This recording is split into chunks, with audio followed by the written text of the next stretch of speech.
La collection Coffragan présente Les Philofables pour la Terre de Michel Picmal.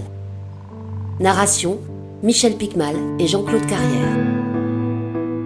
Après les Philofables, voici les Philofables pour la Terre, un recueil de textes destiné à interroger nos rapports à la nature. J'y rassemblais des fables et des contes glanés dans les traditions du monde entier. Des préoccupations que l'on dirait aujourd'hui écologiques y étaient en effet déjà bien présentes. La terre ne nous appartient pas, nous l'avons reçue en héritage pour la transmettre à nos enfants, est une idée que nous retrouvons dans le monde asiatique et amérindien par exemple.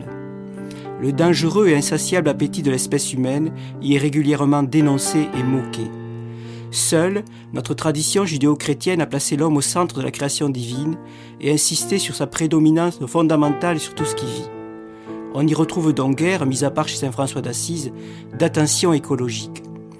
L'injonction biblique de l'Ancien Testament « Emplissez la terre et soumettez-la » a même hélas servi de justification à de nombreuses surexploitations.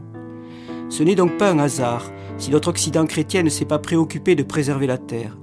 Au fil des siècles, s'y est de plus développée une course effrénée et inconsciente aux profits industriels et commerciaux, responsables de la majorité des nuisances et des pollutions. Mais la nature est venue nous rappeler à l'ordre. Nous ne pouvons continuer à nous comporter comme si nous étions les seuls maîtres d'une terre aux ressources infinies et devons écouter les messages de sagesse des autres civilisations. Le XXe siècle a rendu la problématique écologique plus criante. J'ai donc imaginé de nombreuses fables qui nous interrogent sur ces bouleversements considérables. Société de consommation, cataclysme en chaîne. J'y ai mêlé en contrepoint poétique la parole de quelques sages, conscients de la nécessité d'une harmonie entre homme et nature. Pourtant, ces rapports harmonieux ne peuvent exister s'il n'y a pas parallèlement de respect et de solidarité des hommes entre eux. Aussi trouvera-t-on des fables qui mettent le doigt sur la nécessité d'une écologie sociale. Comme dans les précédents recueils, j'ai souhaité que la lecture de ces paraboles puisse être discutée. Elles ne sont pas des leçons de morale, mais le point de départ d'une réflexion personnelle. Voilà pourquoi un petit atelier philosophique propice à interrogation vient les prolonger.